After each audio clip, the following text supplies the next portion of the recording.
Blog Talk Radio. You're quite hostile. I got a right to be hostile, man. My people been persecuted.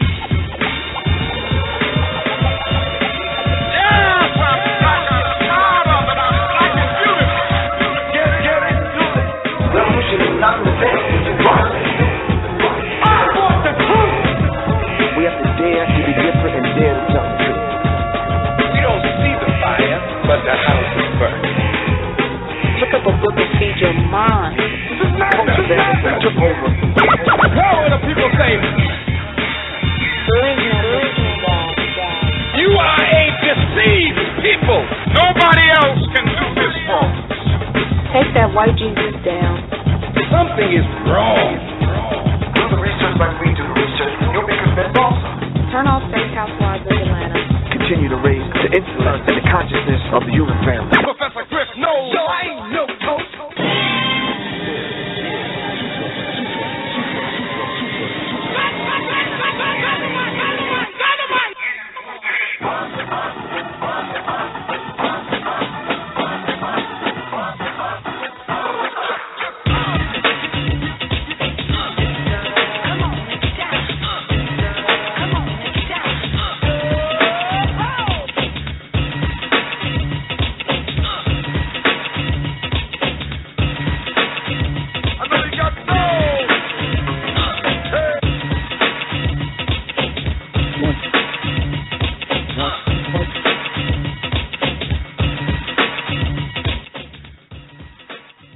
Check 1212. Yes, this is NMEmindz Radio on the Minds Matter Blog Talk Radio Network, where matters of the mind matter. Greetings, family, peace, hotep, shalom, assalamu alaikum, abidia forie, alafia, on the move, as Pan Africa would say, black power.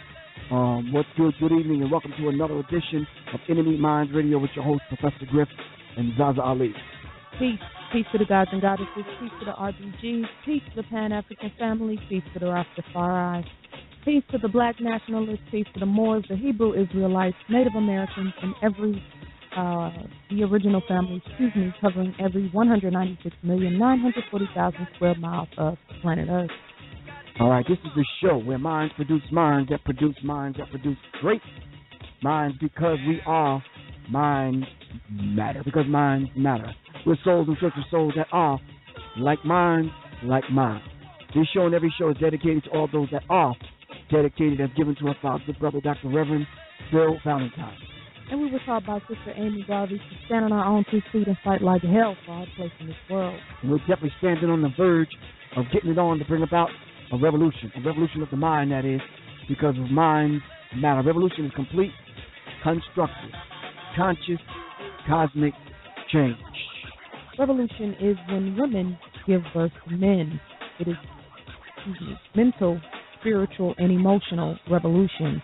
It is through the womb that man perfects himself, and it is through love that man is truly transformed. You can be whatever you want to be in this world of life on your way to becoming gods and goddesses. Having a human experience called you is given to us by Professor James Small. And the Honorable Elijah Muhammad taught us that to find God we must look within. Heaven and hell is a state of mind. Therefore, rebuild minds and hold people falsehood to shrine of rebuilding. Once again, this is NMEmindz Radio on the Minds Matter Blog Talk Radio Network. Our aim and our mission is to raise the vibrational pitch of our thinking into the mind of the Creator, as taught to us by Tanetta Muhammad. And also to raise the consciousness level of the human family and replace racism, white supremacy with justice, so that we can live in peace on this planet that we affectionately call Earth. The call-in number is 347-633-9644, and we definitely want you to especially call in tonight if you have questions. We are doing this show for our listeners, so hit us up, press 1 if you want to go into the call queue. Don't wait until 9:30 to push 1, please, because by that time, you probably won't be able to get in. If you have a question, please raise your hand early on in the show so we can make sure we get to you. So in the spirit of our ancestors, to whom shoulders we stand on, we like to say Ashe. Ashe simply means so be it. All right, because we speak these things into existence. Tonight we want to call on the ancestors of the ancestors. These brothers and sisters that are known and not known. Some brothers and sisters have fought, bled, and died and paved the way for us as a people, and we will probably never ever know their names, but they left us with a degree of wisdom, knowledge, pardon me, that we can build on to extract wise lessons from it to bring about a definitive and divine understanding. The Kemetic Soul, the Soul Scroll, ageless oracles of the cosmic mind, timeless wisdom. Words are necessary for two purposes: to affirm and to confirm. Affirm meaning to declare and assert or claim. Confirm meaning to verify, prove, and or validate. All right, our brothers and sisters have came and gave us this particular wisdom. In this very critical time that we live in, speaking words like this is definitely a revolutionary act in the day and age of chaos, and control manufactured by the same people. The timeless wisdom that we'd like to impart on you tonight from the ancestors simply goes like this: don't react, receive and respond when necessary. You're going to hear a lot of things on Facebook, on and offline, YouTube and other places, Blog Talk and other places. Don't react, receive it, and respond only when necessary. All right, and we have to follow these divine instructions from our ancestors. So from our ancestors to our ancestors and from our ancestors, we like to say Ashe. Ashe, and we also need to remember that we will one day be ancestors. And what will the young people and the generations that are coming behind us speak of us? What legacy will we leave? In that same spirit and in that same intention, I have a quote from the ancestors and from the wisdom of the ages. Those who know better know that true liberation comes only after one has freed oneself from one's desires. The Buddhists say desire is the cause of pain and suffering. More than any person or external force can control you, the workings and trappings of your mind, as administered by your ego, hold you captive like a brainwashed slave. So, in the spirit and in the memory and in the honor and in the essence and in the mind, which is within all of us, of all of those great elders, ancestors, messengers, prophetess, known and unknown, we say Ashe. Ashe. To all those unknown soldiers that have fought, bled, and died for the freedom, liberation struggle of our people here in the hills of North America and throughout the black African diaspora, to you three times we say Ashe, Ashe, Asheo. Asheo. If you would like to contact us, you can contact me, Professor Griff. Just tweet me at Real Prof Griff. That's at Real Prof Griff. My email address is professorgriffpe@gmail.com. You can text me or call me at 678-557-2919. Once again, it's 678-557-2919.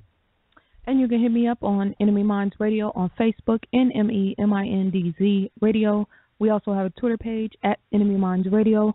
If you would like to order DVDs for our current DVD sale, which is off the chain at the moment, you can shoot an email to mindzmatterbtrs@gmail.com. That's MINDZMATTER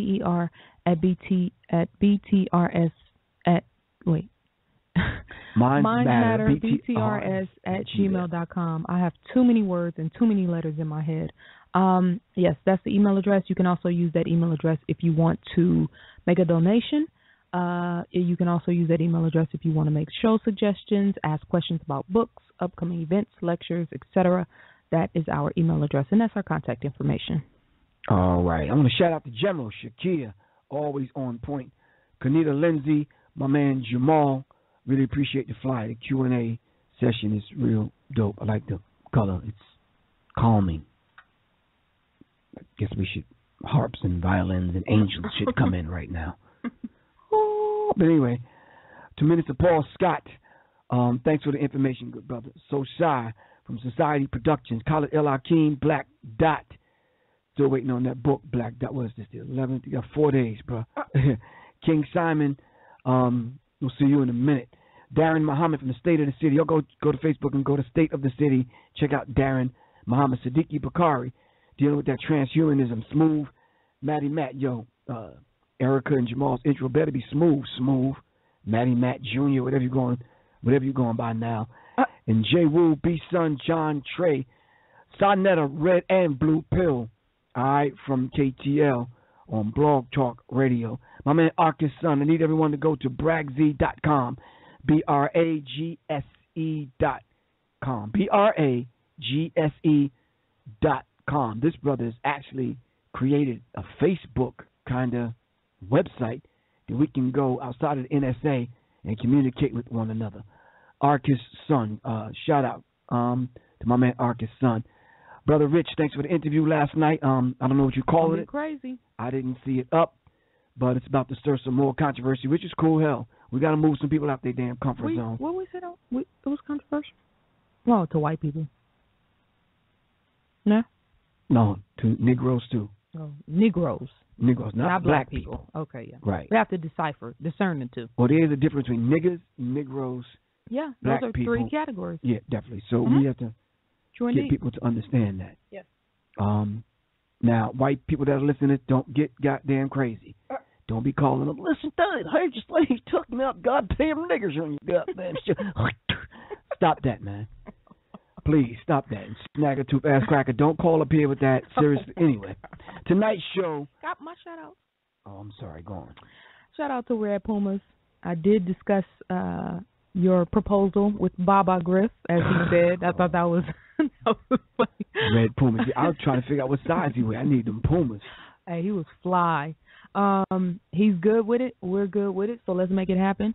Shout out to Sister Monique. Shout out to Kamani. Shout out to Terry Cole. Thank you so much for the support. We always appreciate you holding it down, as well as your support for our new school, Salam Academy.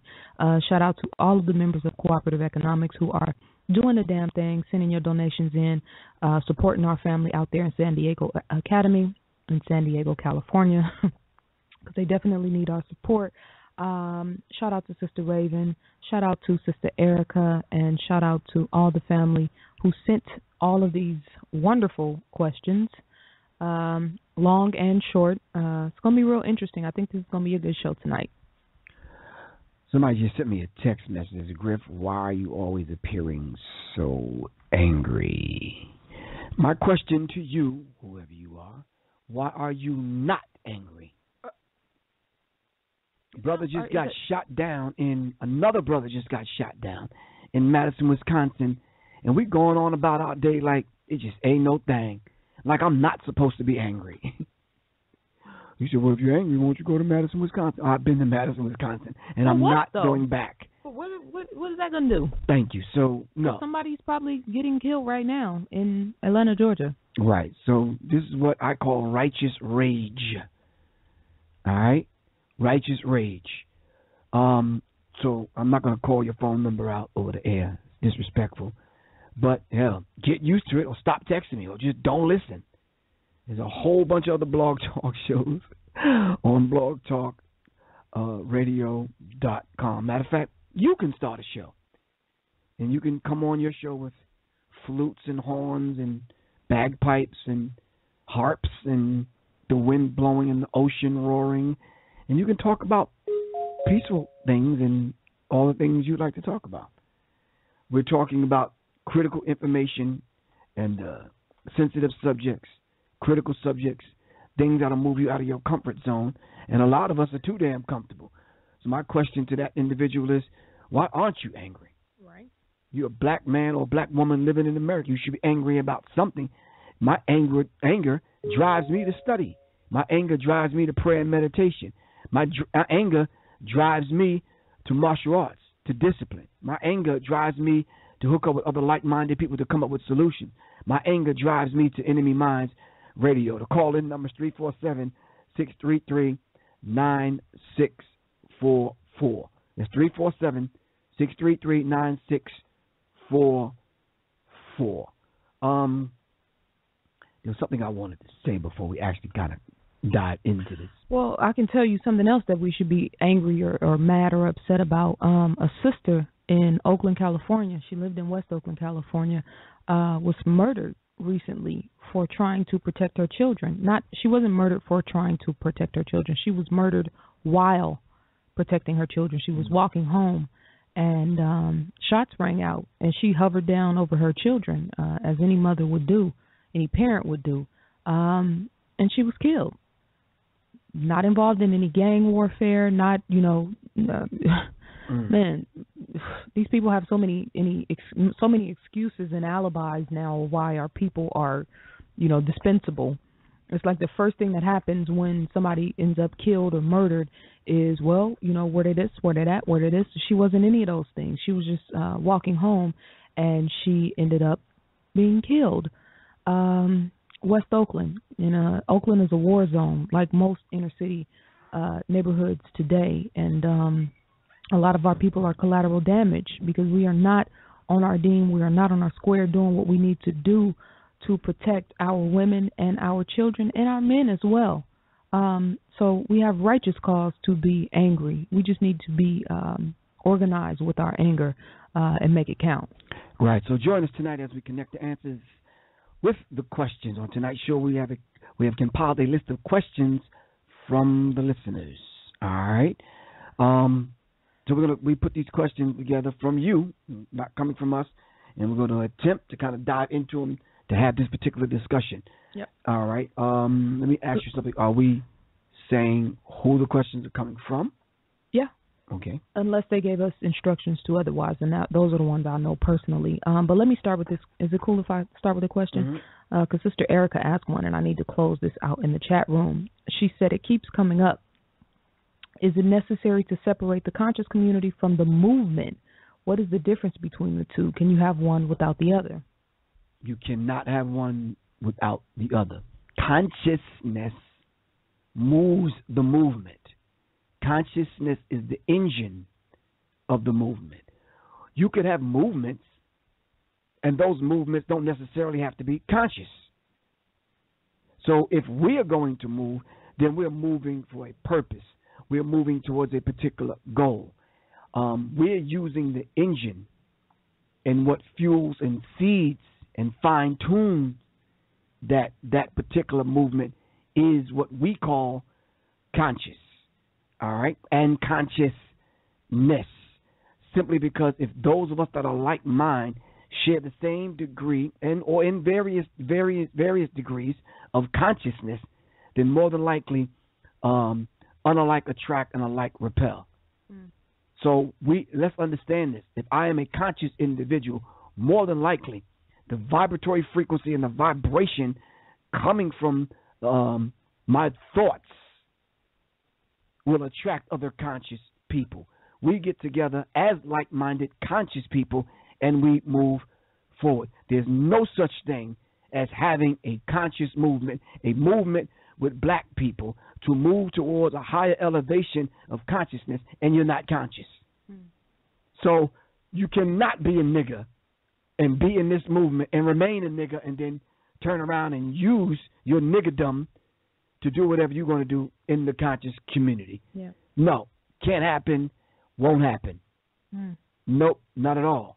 So when we say the conscious community, all it is a community, us in unity, common people in unity, sharing the same thoughts, sharing the same space, ideas, vibration, moving towards particular goals that we have, but we just choose to raise our vibrational pitch of our thinking and our consciousness to a level where we not only respect the ancestors, but we put things in place that will lead us to our ultimate goal. And I hope I'm not being long-winded, but I hope I was very thorough with that. No such thing as dividing movement and consciousness. Yeah. I'm going to say that one more time. You are gods and goddesses having a human experience. You cannot separate yourself from that which we call God.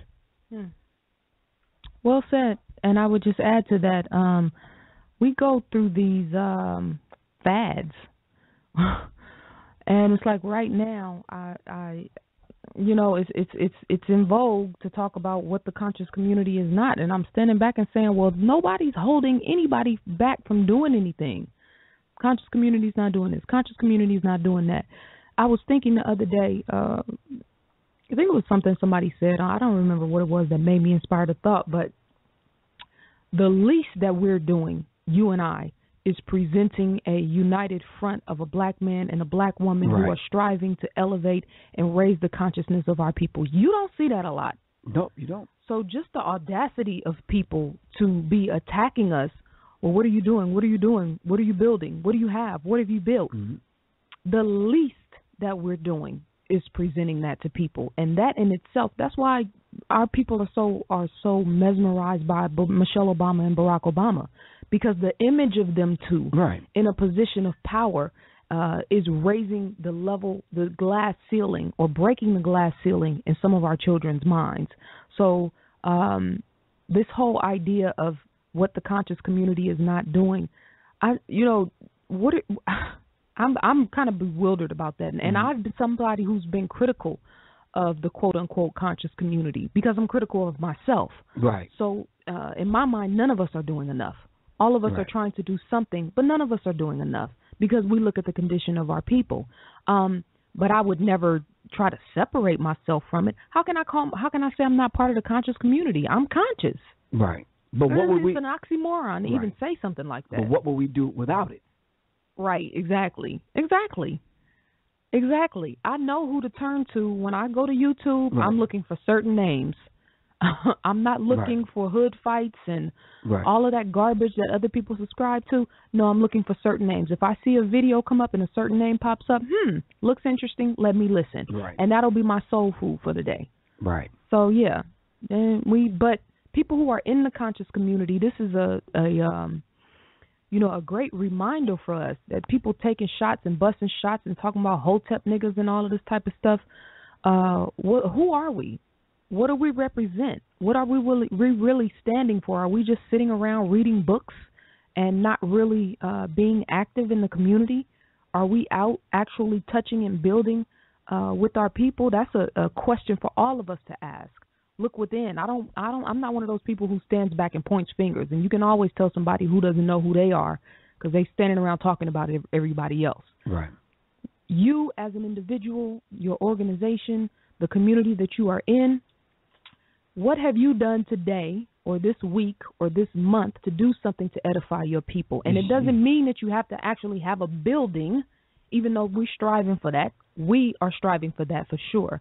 But what have you done to actually do something on behalf of our people? That's the question that all of us have to ask ourselves every day. And if you aren't doing anything, just sitting on YouTube talking about what everybody else ain't doing, please shut up.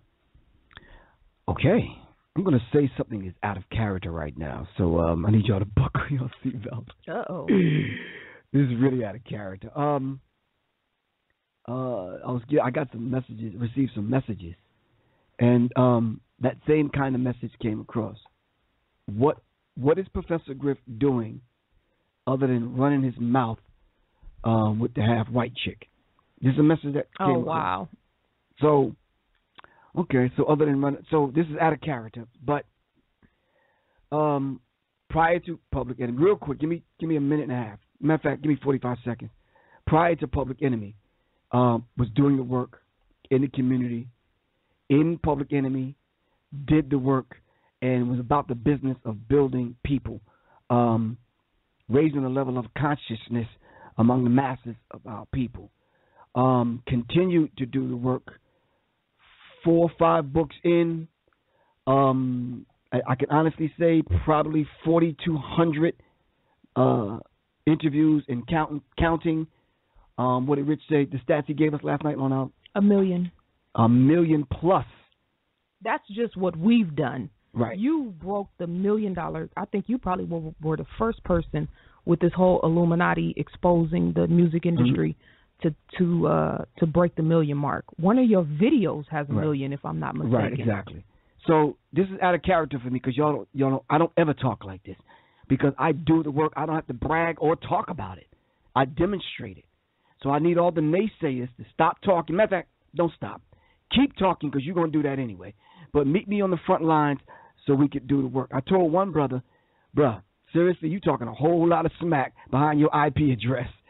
I got a few prisons we like to go into, a couple of traps in the hood, and some other people I need to go talk to. Come on, put the black boots on, man. Put the black fatigues on and come roll with me for a minute so we can go get our people. See, they don't want to do that kind of work. Right. They don't want to roll up in juvenile hall with you to go in and talk to some of these young knuckleheads. They're not going to do that kind of work. And I'm not a half-white chick. I'm a black woman. And if you can't get with that, fuck you. So, first question of tonight, we're going to talk about. Excuse me to all of our children and elders who are listening. I love y'all, but I had to say it like that.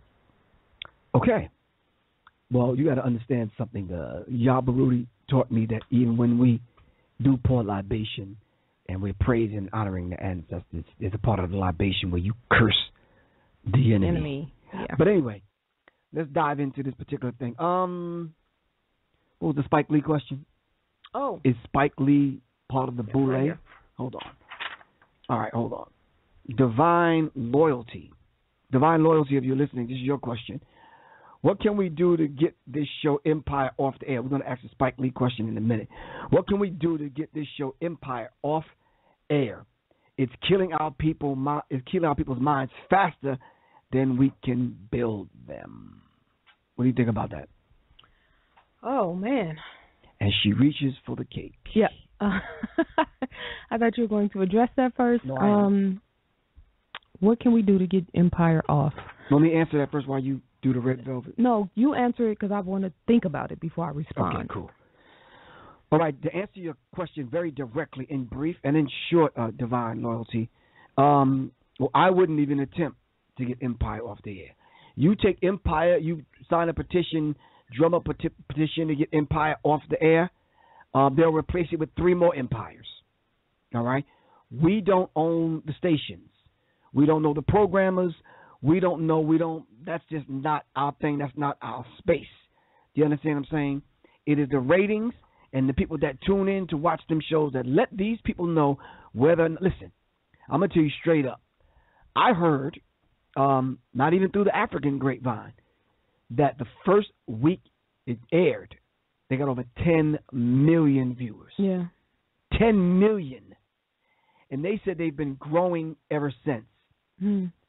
So what is this, the 4th week? Well, yeah, and I remember when I did my lecture, Scandal, on one of its opening weeks had 10 million viewers. Wow. So, yeah. That's critical. So, no, I wouldn't even attempt to write anybody, sign a petition, march, pray, meditate, light incense, do whatever we do to get stuff off the air. I wouldn't do any of that because why don't we do this here? Why don't we just build our own? Yeah. Build something. That's what I always say. We have to start, to that? Exactly. Mm-hmm. We have to start building things for our people that will attract them in the same way that they're attracted to the madness. So white people going to do what they do. It's what they do. But for us, we have to build some sort of entertainment medium that will attract our people because television has a tight grip on them. Yes, two things. Tight grip. I don't even know how you can sit up and watch homosexuals on TV like that. Like, no. Like it's nothing. No. So listen, divine loyalty, 2 things. 1, Empire is not the worst. If you think Empire is the worst, then you're sadly mistaken. 2, bit of advice to everyone, all of us. We need to learn how to watch TV. Right. I have an analytical mind that I developed. So when I watch CNN, I'm looking at what they're not saying. I'm decoding these pictures. Even with this, Tony, what's his name? Tony Robinson, the brother that got shot. Mm-hmm. They keep calling him a biracial. Mm-hmm. Biracial. Biracial man got shot by a police officer. Why are they moving away from the term black? We need to start looking at this. Well, somebody in the chat room just said he wasn't black. This person, Agents, who wants us to answer his questions, I have a feeling this is Master Allah, but he said he's not black.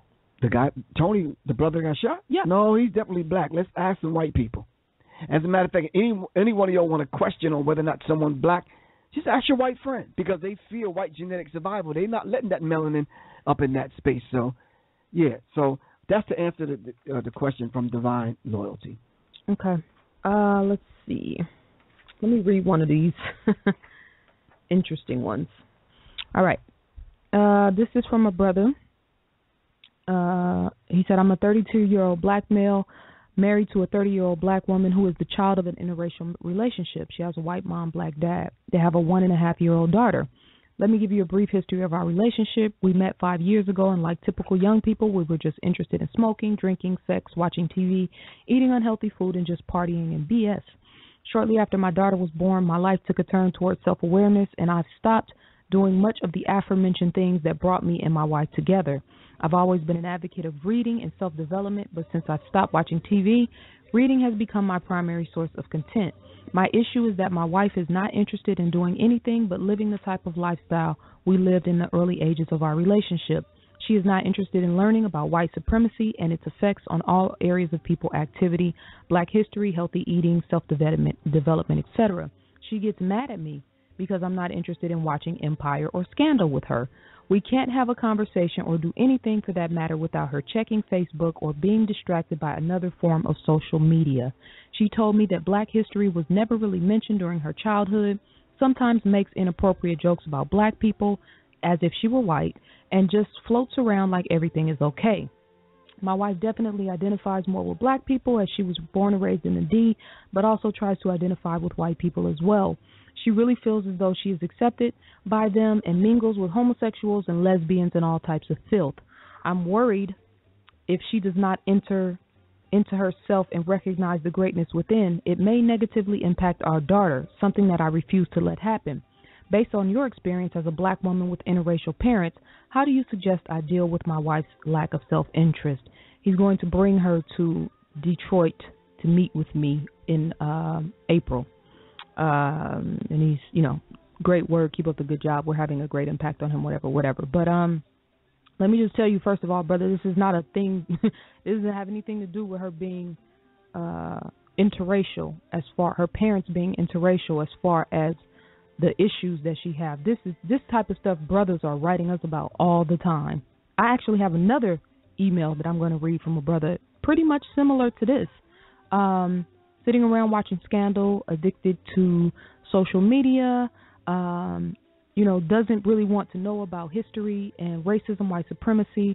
That whole thing about, I think, in trying to identify with white, yeah, that's probably more of a personal issue for her. But what would you like to say to this brother?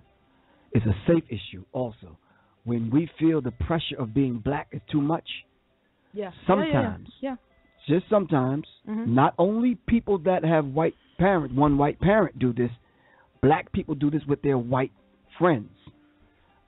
We tend to want to jump the fence and hang out with our white friends when the pressure of being black becomes overbearing and burdensome to us. And we have to be careful of that, because just because on a drunken Wednesday with your white friends watching football or watching the award shows, think that you're in the bosom of your white friends. No, that's not a safe place to be. Right. How many black men have been lynched over the last few years? About at least 10. At least 10 hanging out with their white friends. All right, so we have to be very careful. But to that brother, every blade of grass doesn't grow at the same rate of speed, bro. Do you understand what I'm saying? What if she would have woke up before you and tried to bring you into consciousness? So that same woman now that you don't smoked, had sex with, drank, partied till it's 1999. Ain't no telling what else. Right. Ain't no telling what else y'all have done. All of a sudden you got a degree of consciousness. You understand what I'm saying? So you don't start filing the complaints, man. Don't start building a file on her. Well, and don't give up on her. Right, exactly. That was my point. You can't give up on her because, and I think a lot of us miss this in relationships, that when you are in a relationship with a person, especially when you have a child, you have a response. I was about to say fiduciary responsibility. I'm such a nerd. You have a responsibility. Don't look at me like that. I wish you would. 19 syllables. I don't even know what you're talking about. You have a responsibility to help your mate be the best person that they can be for your child. And I think some of us really don't understand that. So I would say don't give up on her, first of all. I would say you need to try some different mediums to provoke thought within her, like bringing her to see me and Griff. Of course, that's not to, big us up, but just to say that she may identify with us because we are of her generation, and because we're going to talk about the things that she may just be drawn into. Do that, play YouTube clips while you guys are in the house cleaning up, whatever, have information going on in the background. It may not sink in at that exact time, but it may sit in her subconscious mind And then when the time is right for her, she may see something at work. She may see something out and about. A light will go off in her head. Right. So don't give up on her, but you have to keep trying different methods. And don't let your child get sucked into the madness, too. That's going to be a hell of a balance. But I think what the brother is saying, that if mother is the first teacher, then she has to get it together. Yeah. She does. You understand what I'm saying? She does. She has to get it together if mother is the first teacher. She does. Right. And that's why I say I've seen a lot of women misguide their daughters. Right. And turn them into themselves because they didn't know any better, or because, whatever the reason is. Right. I've seen that happen a lot. Right. So it's a fine line, but you don't ever mistake your power as the father of what you can teach and instill in your child. Right. And give her access to other strong women and other strong images of black women. Make sure you have images of black people all throughout your house, strong positive images that she can visually look at and resonate with that God frequency. All right. Quoting my man L.A. Snow, he said, if you're doing the same shit at 20, at 40 that you were doing at 20, there's a problem. Right. It's a problem, plain and simple. Okay. All right, we got a break. This is Professor Griff and ZaZa Ali on NMEmindz Radio. The call-in number is 347-633-9644. We have to break for a few commercials, but we will be right back to continue this very timely subject. We're dealing with the Q&A sessions, all right? We have a list of questions in front of us from the listeners, and we're just going to go through them one by one and kind of deal with some of these things. And we're going to bring you in on the conversation on the second hour at the 9:15 mark. So we're going to bring you in to talk about some of these particular things, all right? Once again, this is NMEmindz Radio. If you are calling my phone, my 678-557-2919 number, you are so wrong. I'm not answering the phone because I'm on the air. Good night. 110% Clothing is an apparel that caters to the athletic and fitness community. Our goal is to provide top-quality athletic apparel and accessories in this particular market. We sell hats, shoes, and shirts for any athletic or outdoor activity. You can contact us at 110%clothing.com or call 800-216-3623. That's 800-216-3623. All Them DVDs has got you covered for your DVD needs. History, Pan-Africanism, religion, metaphysics, health, astrology, economics, and more. AllThemDVDs.com has over 7,000 titles. If we don't have it, we'll get it. Go to AllThemDVDs.com now for discounts. That's AllThemDVDs.com or call 267-257-3270. Yes, All Them DVDs. Remember, AllThemDVDs.com. At Eat, Drink, and Be Conscious, we have a world of products choosing organic ingredients first and 100% all-natural superior ingredients second. Eat, Drink, and Be Conscious created 100% all-natural personal skincare line, the home of our aluminum-free 100% all-natural deodorant with bentonite clay, with or without probiotics for adults and children. Our silky smooth, 100% pure shea butter base skin souffle is great for your skin, especially dry skin, all made with fragrances or pure essential oils. All of our products contain no useless carrier oils, no parabens, no animal derivatives, just no-nonsense skin food. It's good for you. We even have 100% all-natural fluoride-free toothpaste that remineralizes your teeth and helps prevent tooth decay. Visit edmbc.com. Order your superior products today. Health is wealth, and you're worth it. edmbc.com. Get your loved one out of jail. Express Bail Bonding Company is located at 236 Forsyth Street, Southwest Atlanta, Georgia, 30303. We provide professional and courteous service with getting your loved ones out of jail fast. We are open 24 hours a day and provide service in the surrounding Georgia counties and the United States. Call us at 404-522-3201. Again, that's 404-522-3201. Once again, that's 404-522-3201.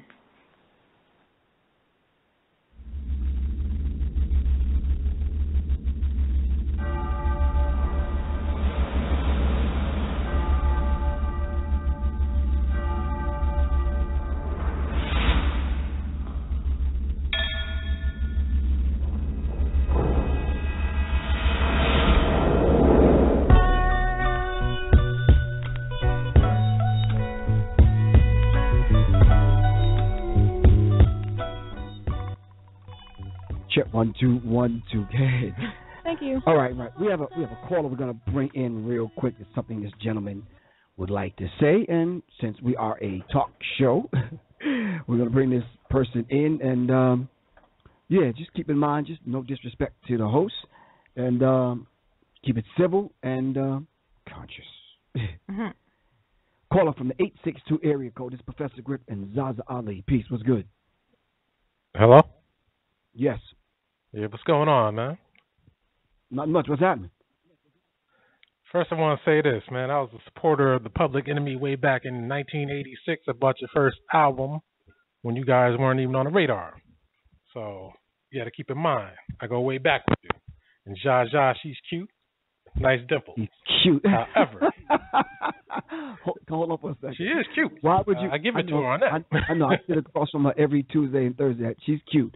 But why would you preface this conversation with saying you go way back in 86 when it comes to me, but you talk about ZaZa's beauty when it comes to her?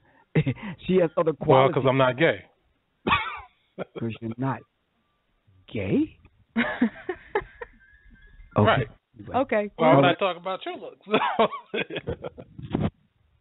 We're listening. Come on with it. Okay. Now let's get serious now. Now you guys got a lot of censorship going on in this chat room, which I don't quite understand. I mean, if you guys are supposed to be about, I guess, fighting for rights and truth and stuff. I mean, what is your name? Excuse me? What is your name? Oh, I'm Agents in the chat room. No, are you usually Master Allah in the chat room? Who? Bruh, come on, man. This is Professor Griff and ZaZa Ali. Are you the person that goes by the name of Master Allah, but now you're using another name? No, I'm the person that goes by the name of Agents. Okay. Okay. All right. Okay. Okay. So, but I do have several questions for ZaZa. Her name is ZaZa. Spit, please. ZaZa, not ZaZa. ZaZa. Okay. ZaZa. Okay. Yes. Sorry. Now, don't take offense, but these are just questions. Now, I got to ask, because you keep referring to yourself as either a black woman or light-skinned. Now, if you have a white parent, can you explain how you're light-skinned? Because light-skinned blacks have two black parents. What? Huh? I didn't even understand that. You got to explain that one again. I said... Okay, go she on. refers to herself as a light-skinned black person. No, I don't. I refer to myself as a black woman. She refers to herself as a but black woman. I'm sorry. You know what? You're sometimes right. I do say light skin when I'm trying to make a certain point. Right. Right. So that's invalid.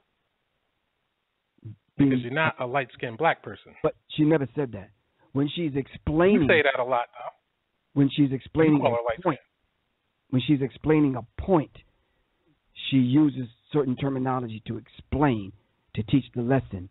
You understand what I'm saying? Yeah, this is how I know this is how I know this is Master Allah. Yeah, okay. It's him. Okay. So you can call me a master. Okay. I don't mind that term. You can call me a master. I can call you Coon, too. I can call you something else, too. What's your next question? But that would be invalid because right now what we're trying to do is we're trying to deflect. I'm trying to get to the heart of the matter. No, we're not. And the heart of the matter is... What's the next question? Well, we didn't even resolve the first one.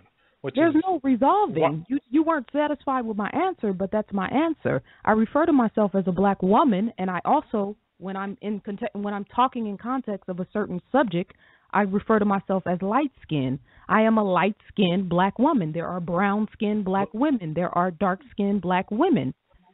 That's my answer. But black people have two black parents.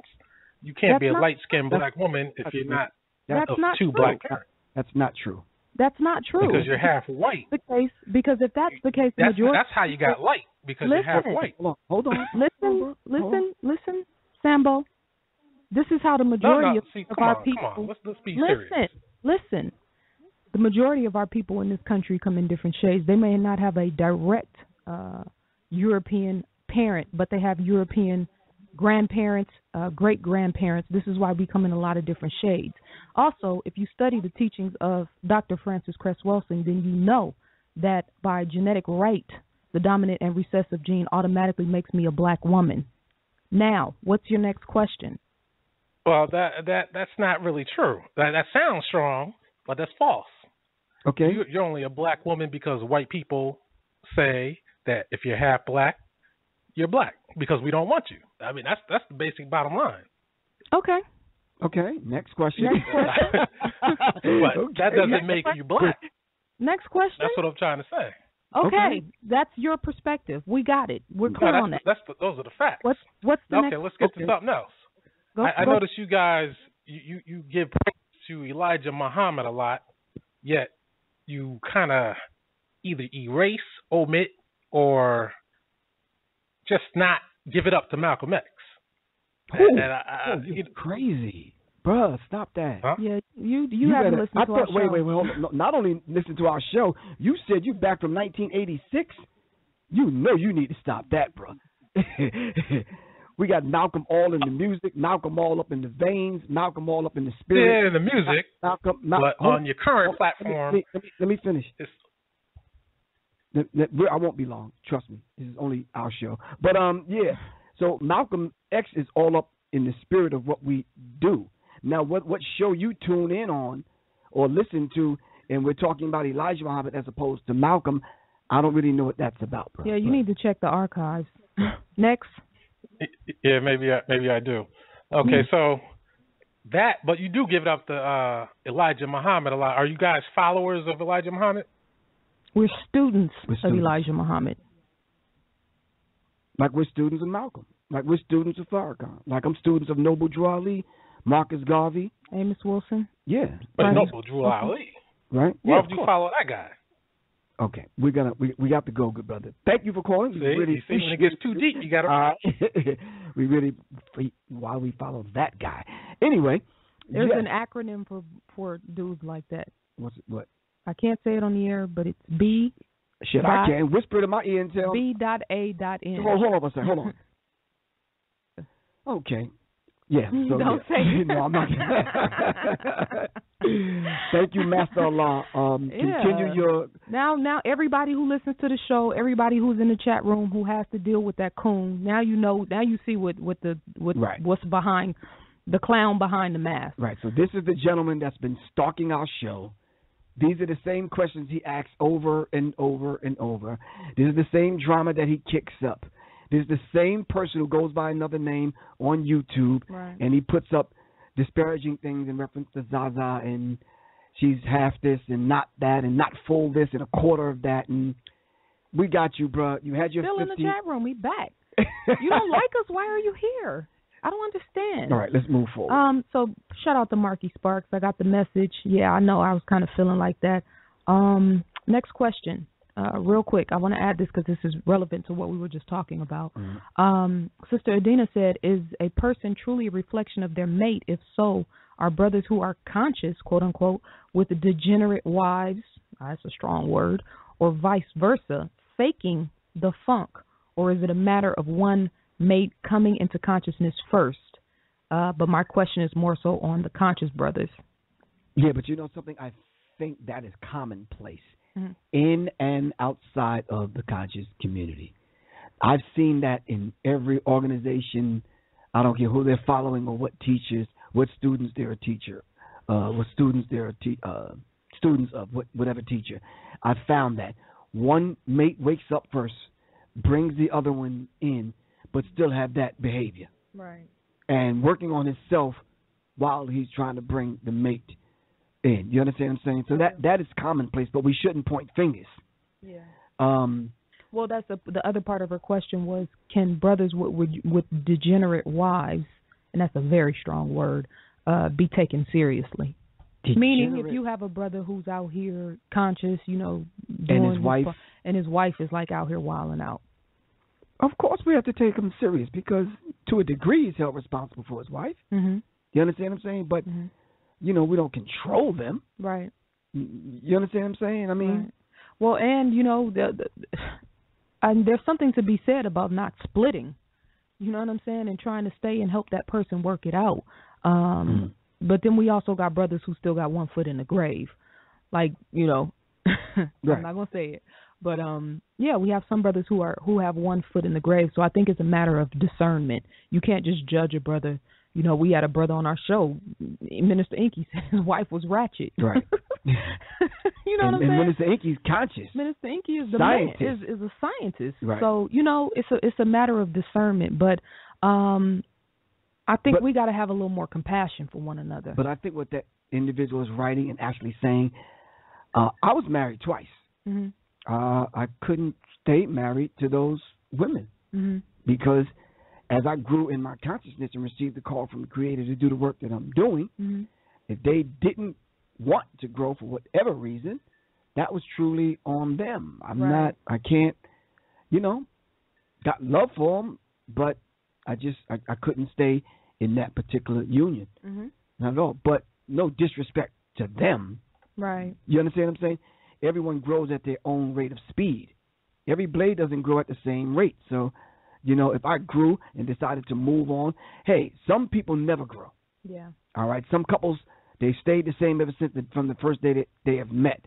Some people grow and you outgrow one another. You just off into different things. I'm not the same dude I was back in high school. Right. If I was that dude, I have Master Allah's number. I track dude down. You understand what I'm saying? Knock on his door, but I'm not that dude anymore. Right. So I grew, and hopefully I'm more mature now, and I put away those childish things that I used to do. But there's some cases where women outgrow their husbands. You understand what I'm saying? Yeah. Am I a reflection of my wife when I had one? We often say that the women are a reflection of the man. Yeah. So I'm giving it to you vice versa. That men are a reflection of the women? Right. Yeah. You're asking the question, right? Right. Yeah. So I do think that. If he sits at the bar at happy hour and gets plastered and somebody got to drive him home or call him a cab, but that's like the senator's or a judge's husband, then is that reflecting on her in certain circles?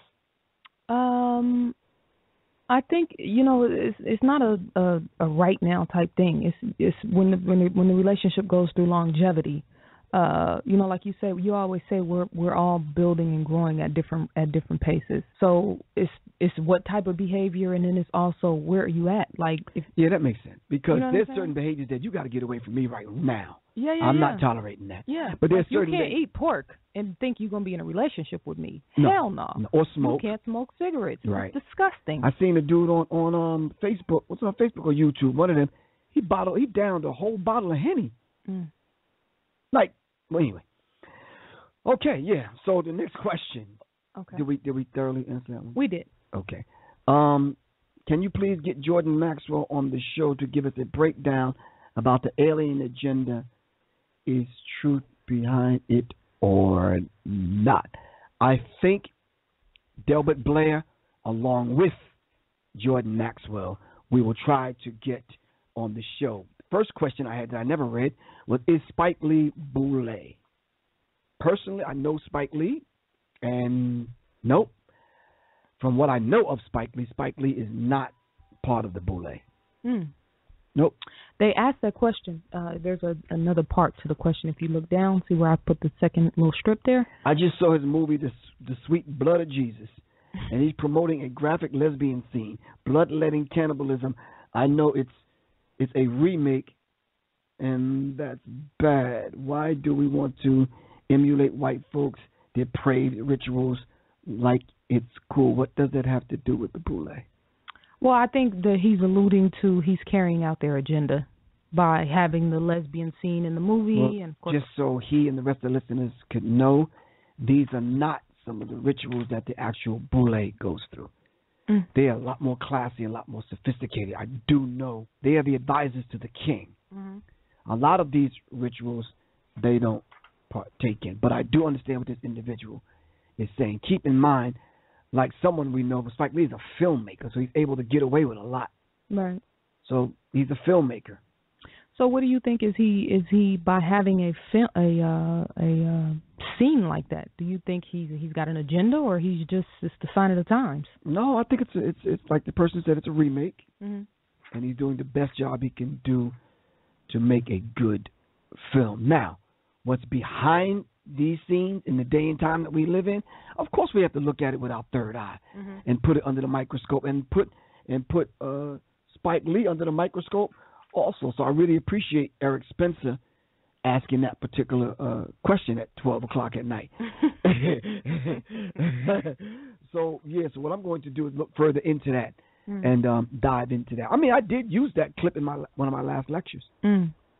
All right, we got a question from Sweet blood of Jesus. Anyway, go on. Yeah, you did, and I think that's, we have another question from the chat room. How should a woman of late 40s begin dating after having a child, then 8 years of abstinence and not dating and healing? Slow. One step at a time. Fine-tune your discernment. I know a lot of fine, beautiful women. But because of what's at the core, the substance instead of the symbolism, the person that they really are, the outer shell is one thing, but you get to know people, I'd rather not deal with them. Beautiful looking women, but no, it's just, because the beauty wears off. Yeah. And at the age of 40, if we've got it together to the point where we refined and we fine-tuned some things, then, if you're looking to start dating again to find a mate, you're going to be looking for some of those higher qualities in men, those refined qualities in men. And, sis, I'm just going to let you know the pickings are slim. Well, I don't think she should focus on that. And this is what I'm going to say. No, on the slim pickings. No, that was just a word of advice. No. I'm sure she knows. She's been out of the game for a long time. That's why I'm giving her the advice. I'm sure she knows. Okay.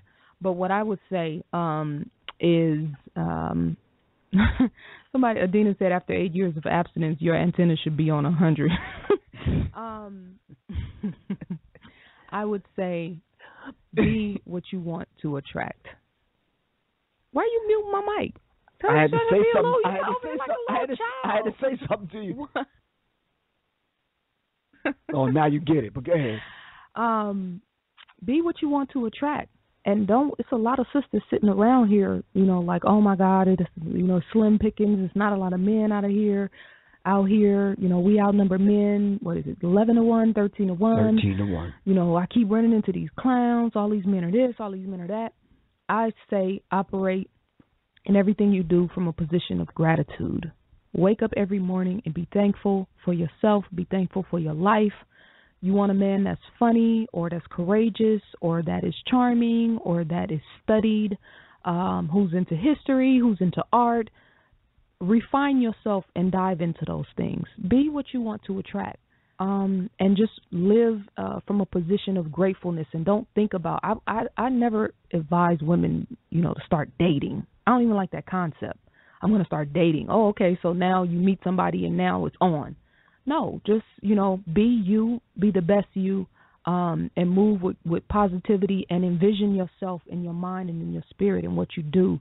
That feeling that you want to have when you're in love when you're with that person who resonates with your soul.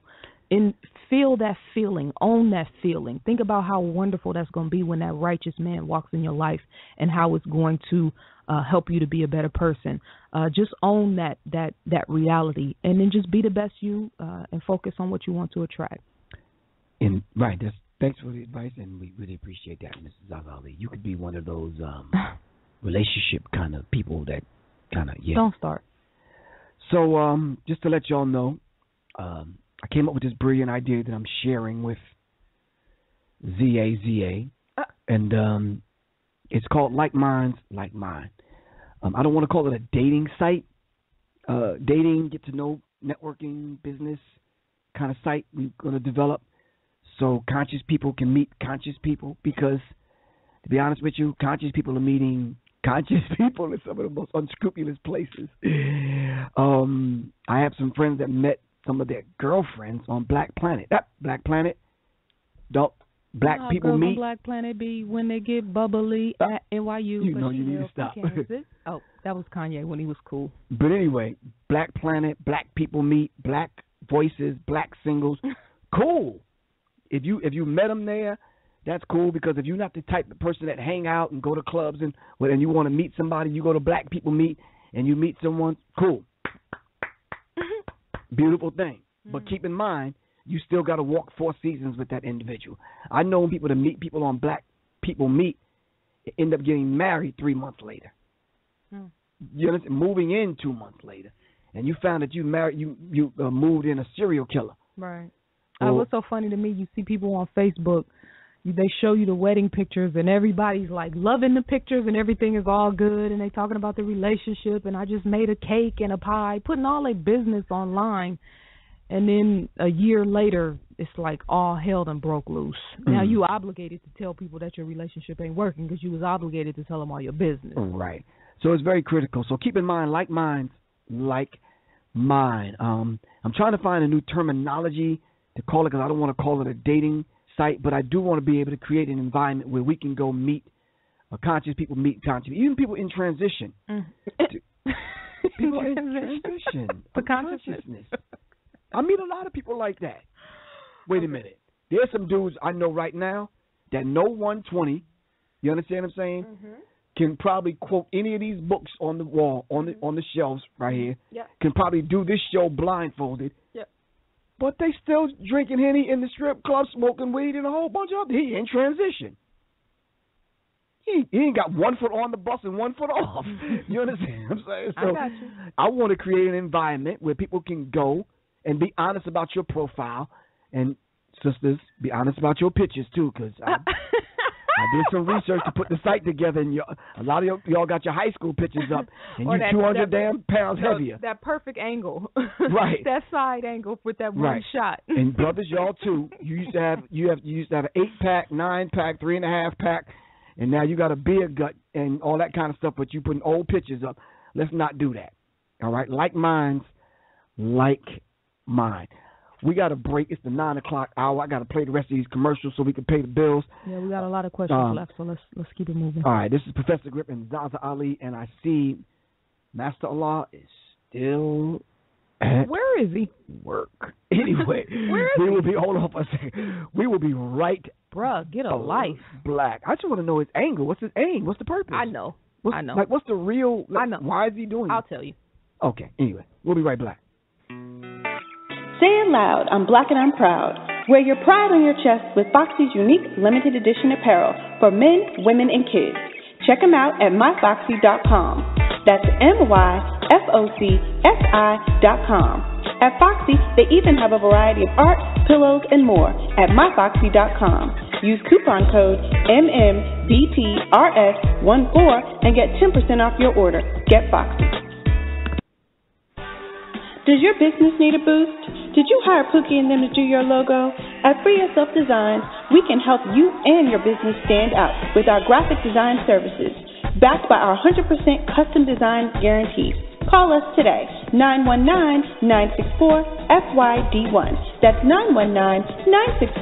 919-964-3931. Or email us at freeyourselfdesigns@outlook.com. Free yourself and free your mind with Free Yourself Designs. Are you an author, music artist, or entrepreneur? If you have an amazing book, brand, or vision you want to see come to life, contact Uzben, a Brooklyn-born artist specializing in original Afrocentric hip-hop and cultural artwork for books, logos, CD covers, apparel, and more to fit your unique taste. So email artist@uzben.com, ARTIST@UTHZEN.com. Visit online at uzben.com or call Monday through Friday, 9 a.m. to 4 p.m. at 646-362-3370. That's 646-362-3370, and make the visual as one of a kind as you are. Test of emergency alert system capabilities. This test message has been initiated by National War is being waged against us on all levels. Be dressed, be ready with Warrior Wear t-shirts, long sleeve shirts, and hoodies. Come check us out at our website, warriorwearrbg.com. Again, that's warriorwearrbg.com.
me or ZaZa, one of them. Right? Sure. Try to find out. Ain't you? But anyway, this is the cell. Thank you for whatever you do, brother. But you know you can call me, 678-557-2919.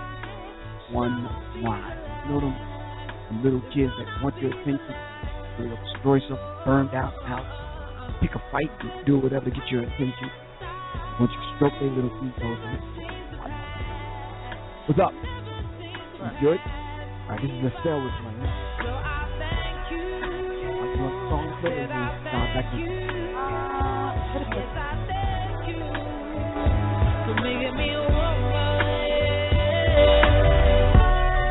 Sometimes I wonder, could she be more of a woman to you than you are a man to me? Listen, sometimes I wonder, why me? I'm here miserable while you're out living your fantasy and didn't care. You're my heart, you are my soul, you're my other half. Without you, I cannot be whole, baby.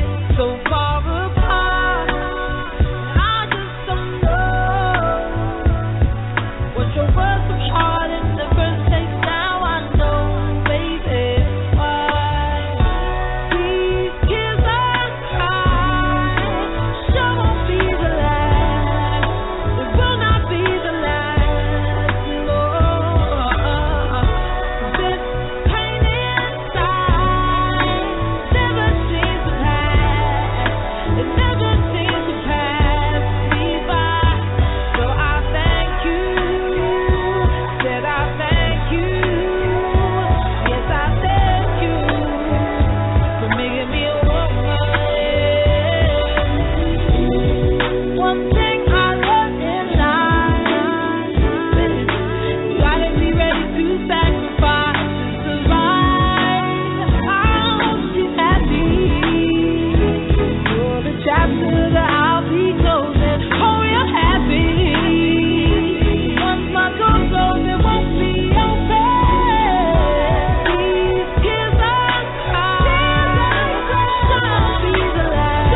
It will not be the last. This pain inside never seems to pass. It never seems to pass me by.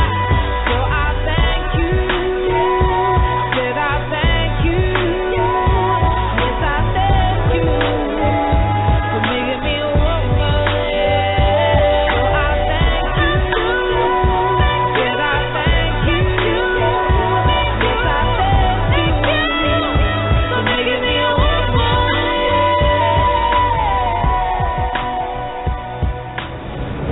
All right, back. Peace, family.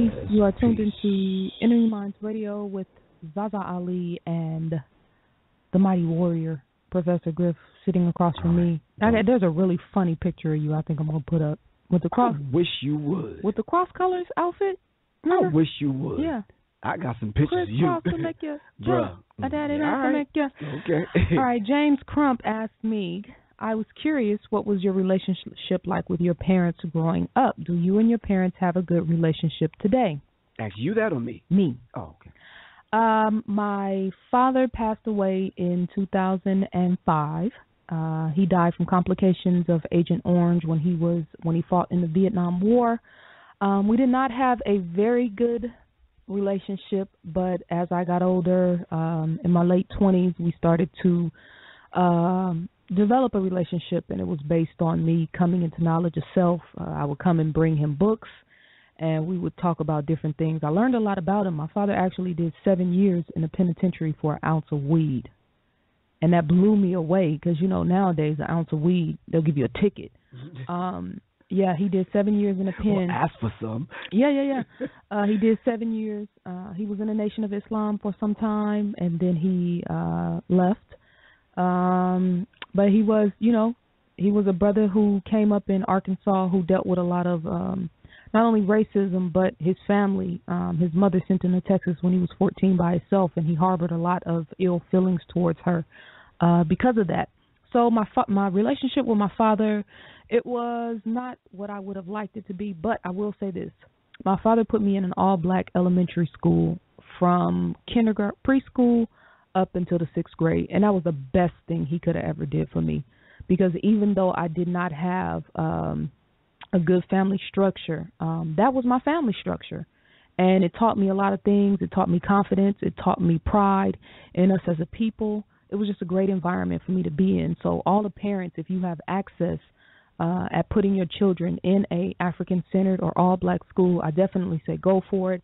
As far as my relationship with my mother, never really got a chance to develop one with her.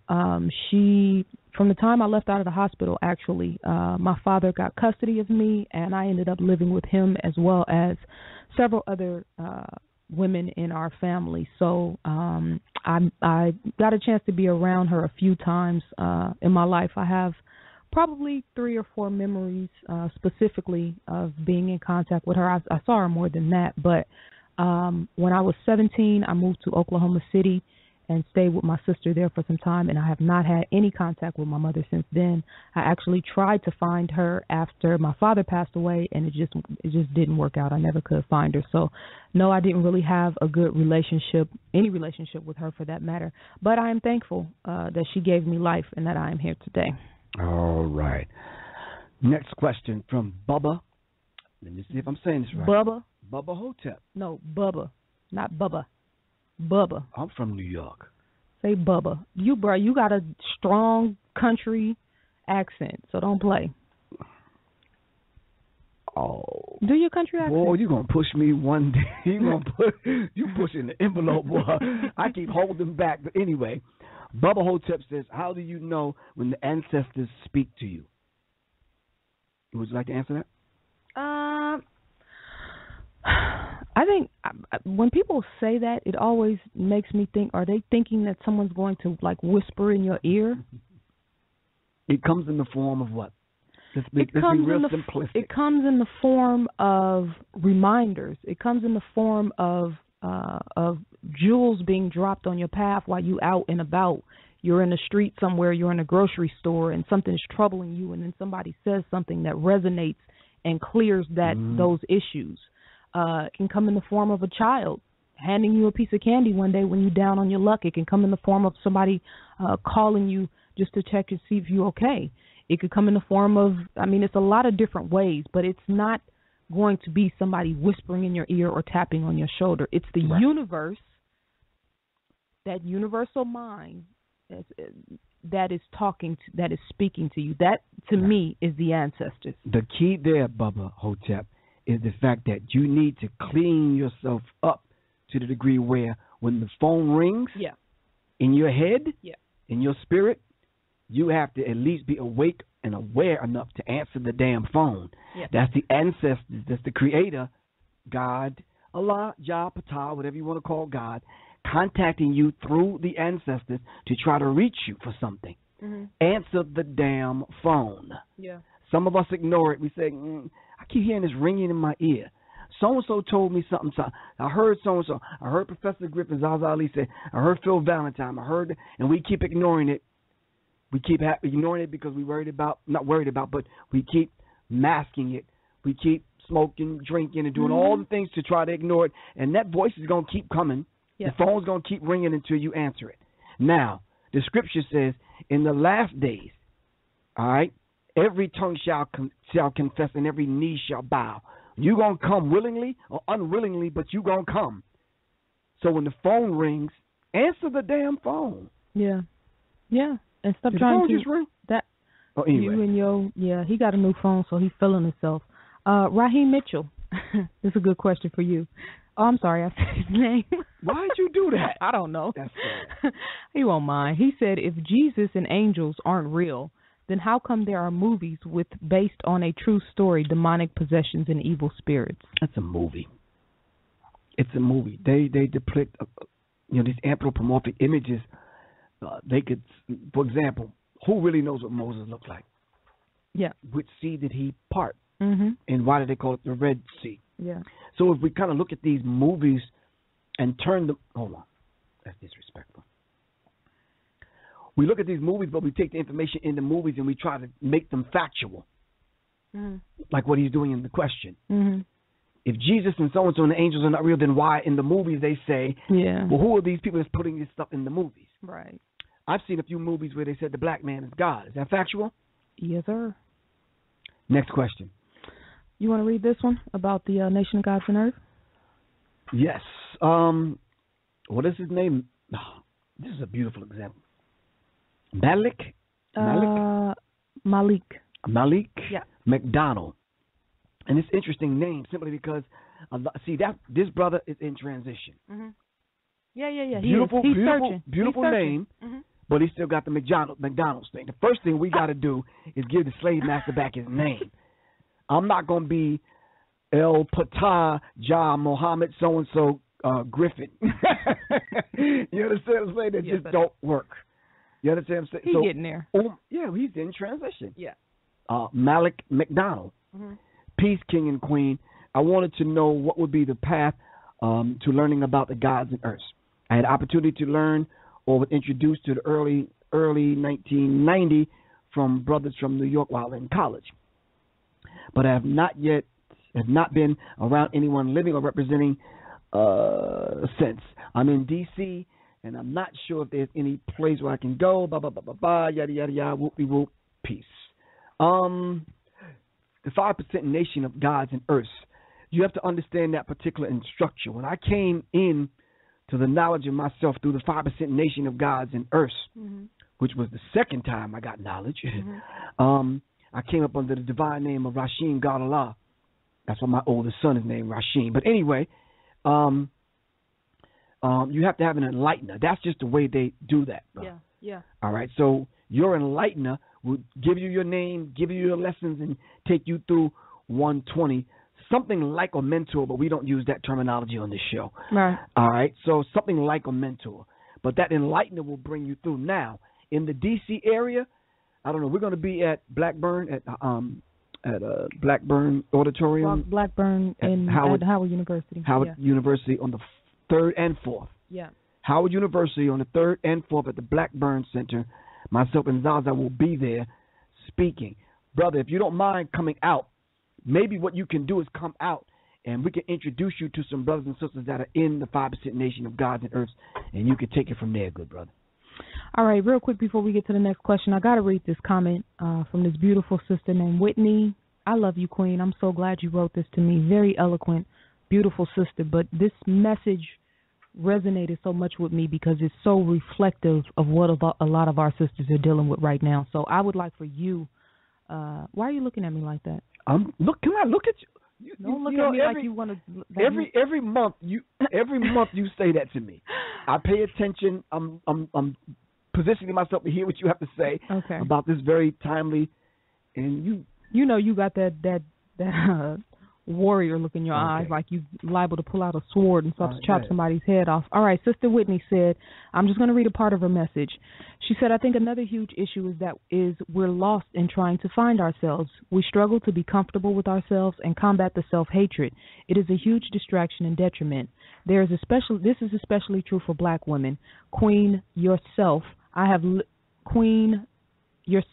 literally felt that way and said, let me go back. This is especially true for black women. ZaZa, you said in the show on stripper culture that women are wanting to look like anybody but yourself. I have literally felt that way and said those words verbatim to myself. It is a constant struggle. I know I am beautiful. I am a goddess, but everything, in all caps, white supremacy has put in place, I often feel the opposite. In addition, I am told that I am unattractive by black men, my brothers that are as dark as me. I do understand that our brothers are victims of white supremacy, mental genocide. It is still hurtful and stings just as bad. Wow, that's critical. Yeah. At 54 years old, I'm just now hearing a lot of these things in reference to these complexions because I go to my family reunion, there's all kind of complexions. To my brother, Master Allah, Khalid Muhammad said we're 150 million shades of midnight. You understand what I'm saying? You find some of everybody that's black. Go to Australia, there's black people with blue eyes and blonde hair, green eyes and blonde hair, without being touched by Europeans. Yeah. You understand what I'm saying? Actual fact. I get stopped all the time at the farmers market because women think I'm Ethiopian or from Eritrea or Somalian. Do you understand what I'm saying? So we got some of everybody running through our veins. But anyway, okay, I got it. You on that phone? I know, but anyway. And he got this little statue where he holding the phone up. Not a statue. This is we trying to do a show, ZaZa. Come on, dang. All right, we're gonna open up the phone line. No. Wait. I have to address the sister, and I want to ask another question. All right, go on. I just want to say to her, and this is what I tell people always, sis, you have to make sure that in your home, where you are in your comfort zone, that you have images of people who look like you. Beautiful, black, strong brothers and sisters that resonate with your melanin, that resonate with that God essence within you, so that when you go out into the system of racism, white supremacy, and you see all these skinny, pale, bone thick, meatless so-called women with these, recessive eyes and stringy hair, that it doesn't play on your mind. You have always been the standard of beauty. So surround yourself with beautiful, positive images that look like you, that reflect you, so that combats that war that's being waged on us when you go out in the midst of wolves. Another sister wrote me. She said, I had 2 boys at the lecture with James Smalls. My eldest had a lot of questions. How can parents teach our children to put it on their level of understanding? That's her first question. I think that's what, I can only speak for myself. That's what I attempted to do dealing and tackling this subject, dealing with the Illuminati and hip-hop. I brought it down and put it on the level that I feel a 12 to 15-year-old would understand. And that's the level I dealt with it on. Of course, the 12-year-old got to reach, but 14-year-old, the way they're developed today, as far as their minds and their spirit is concerned, I try to introduce that subject on an 6th to 8th grade level. So I think that's a technique that all of us are going to have to develop. Yeah. We could probably do a show using 19-syllable words and lock everyone out of the conversation but a handful. Yeah. Why would we do that, though? Yeah.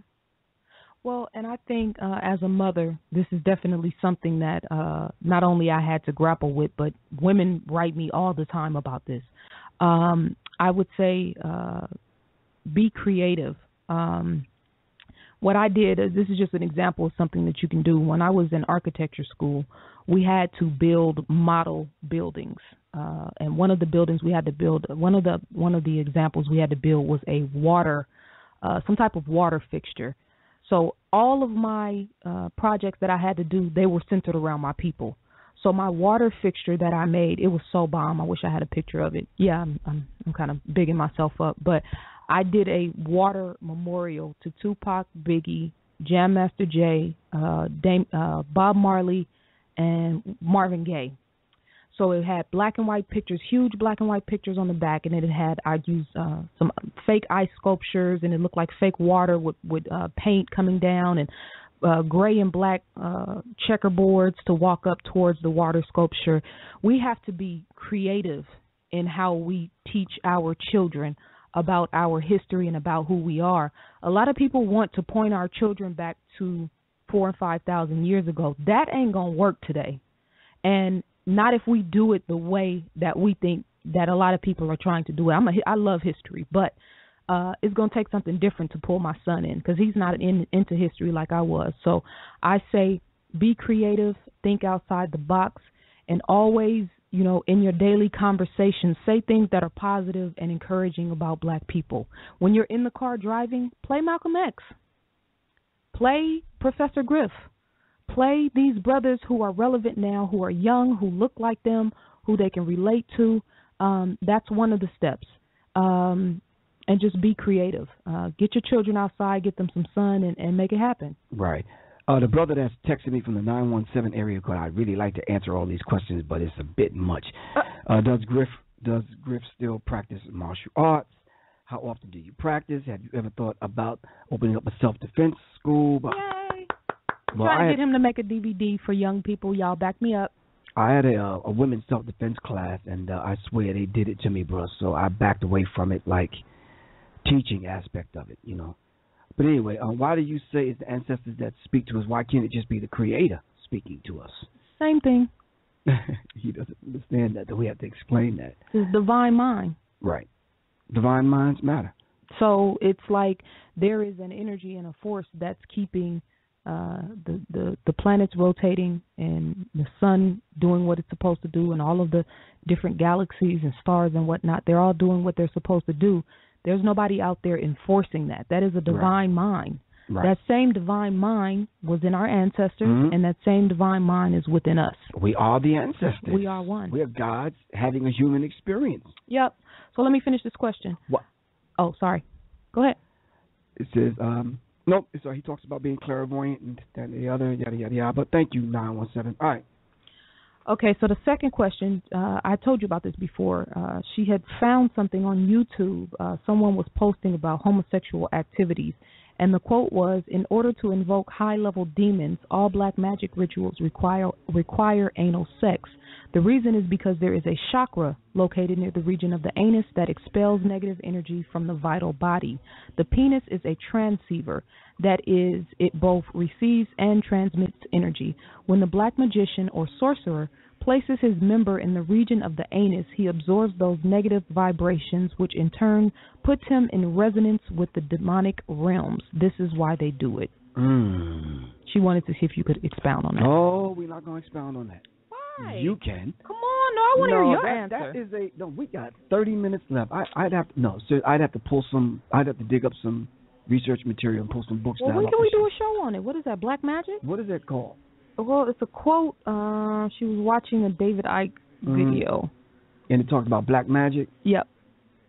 Black magic rituals. Okay, well, let's do a show on rituals, and we'll just pull up some of the rituals, and we'll go over the different secret societies and what are some of their rituals. Okay. So some simple and some more complex. Okay. All right, you heard that, sis. I tried for you. We'll get it out of them one way or another. Can I ask another question? Or one last one, because we got 2 minutes. All right, Sister Tiffany. She wrote a whole message, but then she was talking about she wanted to apologize to me for all the way that people were disrespecting me with that whole fiasco that took place. And she asked, why is it so important that men disrespect the womb? When I say the womb, I mean the mother and the sacredness of all creation. It goes deeper than just disrespecting women. Ultimately, is a reflection of how you feel about yourself and your whole conception. So her question was, why is it so important that men disrespect the womb? It's not important. It's only important to those that are ignorant. So I think that question is kind of leading or misleading. Well, what she probably meant to say, I'm going to try to vouch for her, is that why do we see this so much right now in men disrespecting women? Elijah Muhammad said, if you knew better, you would do better. I see a lot of men disrespecting women, but we fail to realize that all men come through the womb of a woman. And women and mothers are the first teacher. Women are the first teachers. And women teach us all our lives, although men would not like to submit to that particular idea. You understand what I'm saying? Yep. When we're talking about the micro womb, that which we come from, being birthed into the macro womb, which is this dark matter, this universe, this seed within a seed within a seed, as Fukuyama teaches us in African cosmology. So to disrespect the woman, as we tried to do last couple of weeks, the people just let them know we can't disrespect the woman and expect to be on the planet long. Yeah. Do you understand what I'm saying? Because if people don't respond intellectually, spiritually, and in some cases physically, the universe will fight back and respond. Yeah. The great Ma, the womb, that dark matter will work against you. The planet. Thank you. So we can't speak ill of the woman and think that we're supposed to make progress, brothers. So plain and simple. So we're going to open up the phone lines.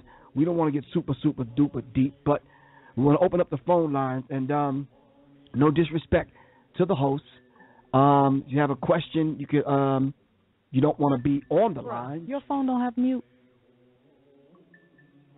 I know y'all hear that in the background. See how I get treated, y'all? He got the chant going on, and then he got the caller from the 412 Pittsburgh. What's good with you? This is ZaZa Ali and Professor Griff. What's up? Hey, what's going on, P. Griff? Peace. How y'all doing? All right. Great, brother. Hey, I was watching this program. Okay. On yes. And they were talking toxic stress. They were talking about what? Toxic stress. Or CBS Channel 13. That's in Pittsburgh. I don't know. Okay. So it was called toxic stress. And they said that was the number one thing that's killing black and Latina. Hello?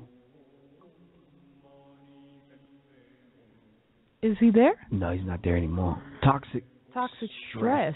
I wonder if he was talking about like environmental racism. Toxic stress, that's an oxymoron. Right. All right. Anyway. Where we at?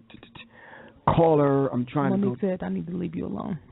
Thank you, Monique. You see, Monique, I'm glad. Buster. Monique is a bust. No, she ain't. I'm glad she recognized the fact you be picking on me. Thank you. Caller from the 708 area code. It's Professor Griff and ZaZa Ali. What's good? Hold on.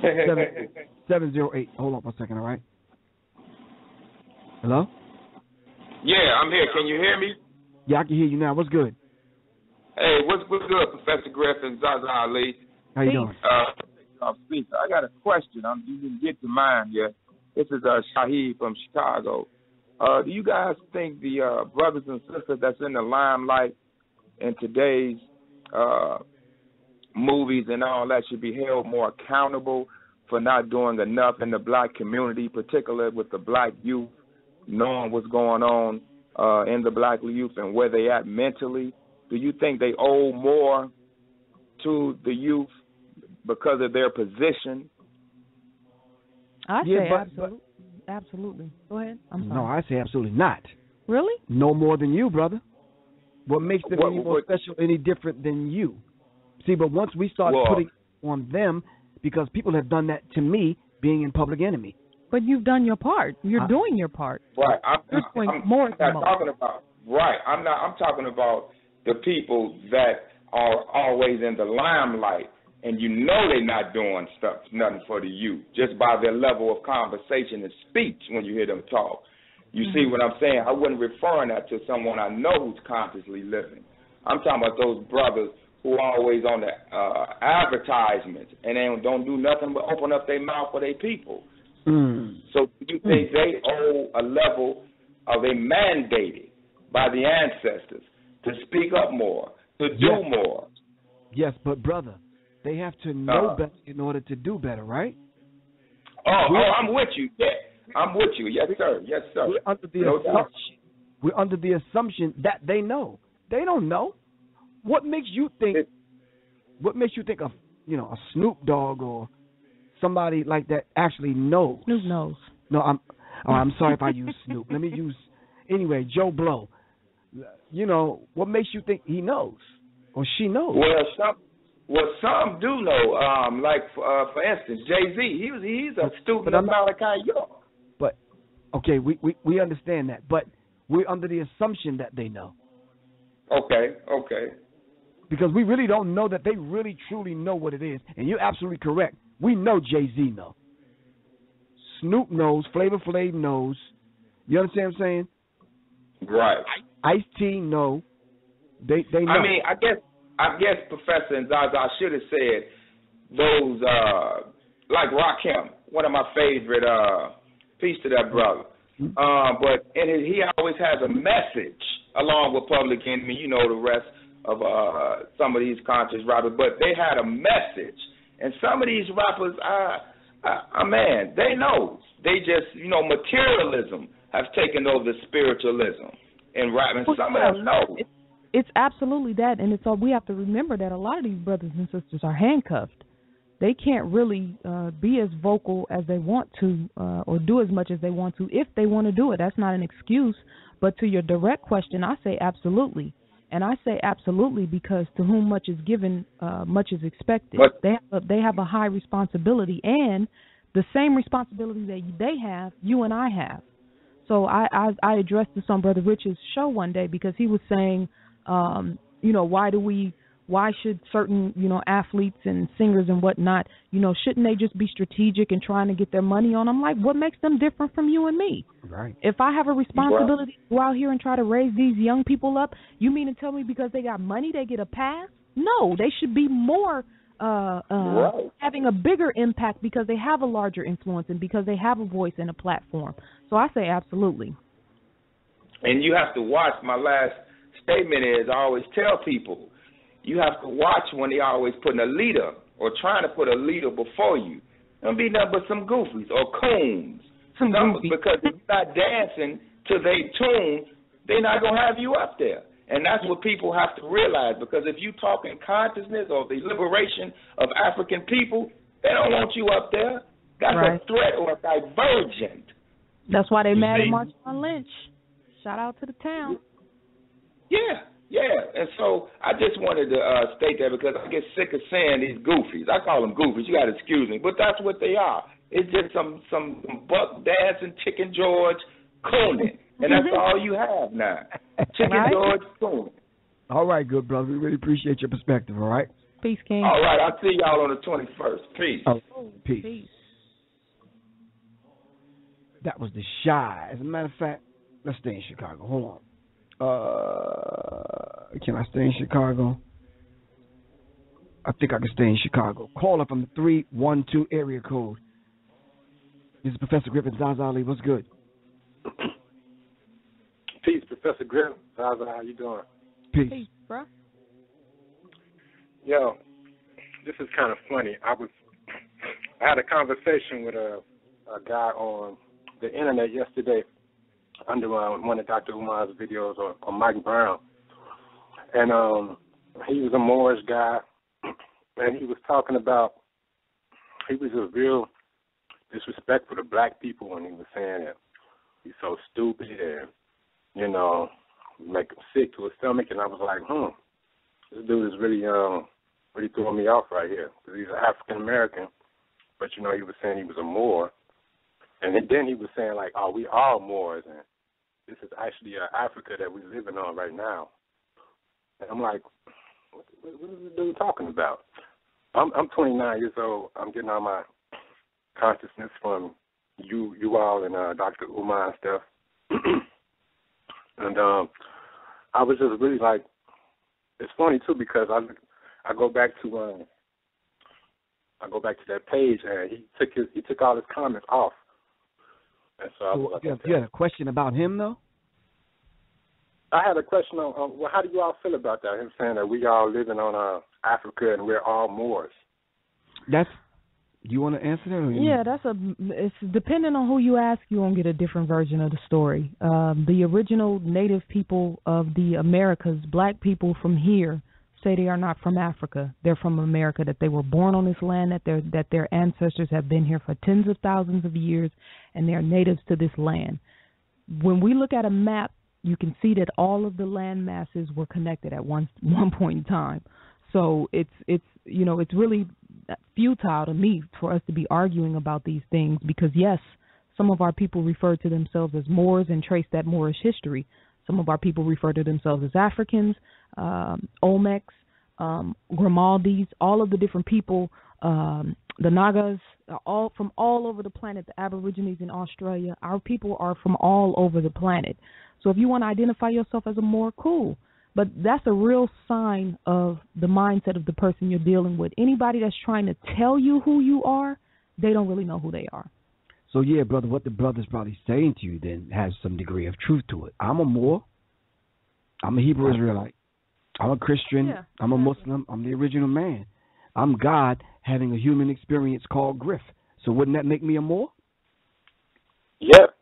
Okay, cool. I don't. That's not all that I am. Right. On my way to being God, I'll be a Moor. I'll be a few other things. I was reading on one post, somebody called me a mother. Anyway, I'm not going to be that, but. Yeah, but he was tripping when I was saying that we was all black. And I'm like, he's really going out, man. Yeah, tripping. All right, good brother. We really appreciate you, man. All right, guys. Peace. Peace. Okay. We're going to go to Vegas. Caller from the 702 area code. 702. This is Professor Griff and ZaZa Ali. 702. It's filing their nails. Monique Yusinia is absolutely correct. If you're picking on me, but that's cool. You know what it is, Monique? I think she liked me. She don't want to tell me. But it's all right, though. It's all right. Just hold on. Be fine. I'm just. Yeah. Call on the 4 area code. 134. What's going on? Peace, man. What's good? Peace, King. Peace. I just got a quick question regarding fear. Regarding what? Fear. Fear? Yes, like the fear of like death, dying, and like I feel like I'm kind of afraid to live my life. Can you hear me? I don't need to get up. No. I'm on the bus. Okay, don't be scared of that. But go ahead. He on the bus. I'm on my way to work. Okay.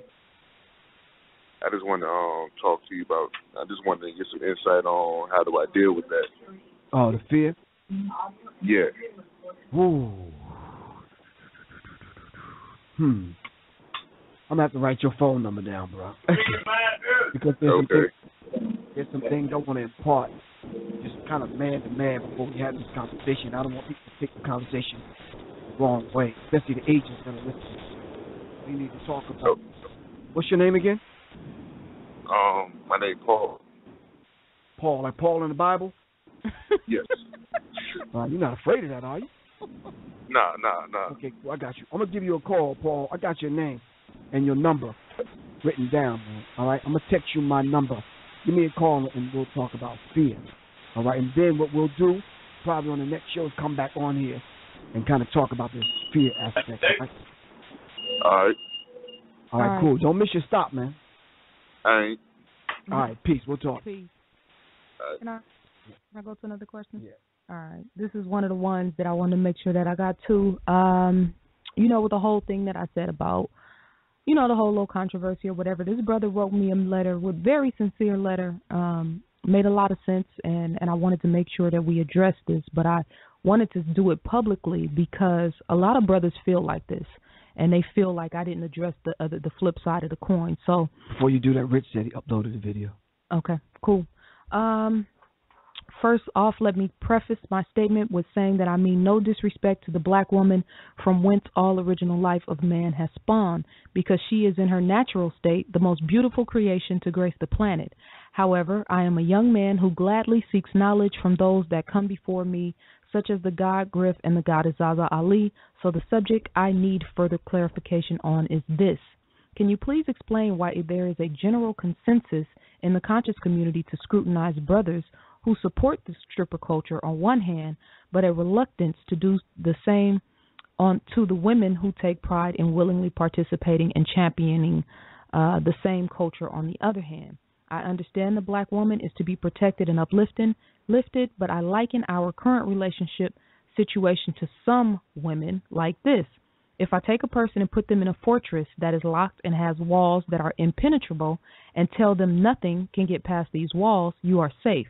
They will only feel protected if they agree with me that danger awaits beyond the walls. But if I take a person and put them in the same fortress and tell them nothing can get past these walls, and they don't see what awaits beyond the walls as danger, then they will view my efforts to protect them more so as imprisonment than protection. Please respond and share your thoughts. Why do you look perplexed? Because I am perplexed. Let me read the gist of the question. Mm-hmm. Can you please explain why there is a general consensus in the conscious community to scrutinize brothers who support the stripper culture on one hand, but championing the same culture on the other hand? And what does that mean when he says that?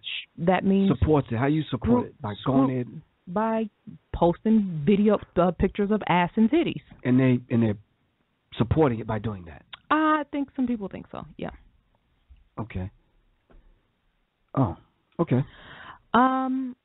I think that it's a great question because it represents the I don't want to call it hypocrisy, but we do have this 1 foot in, 1 foot out kind of way about how we do things. Example is, we got sisters who call themselves, Kemetic goddesses and whatnot, and they teach in stripper classes.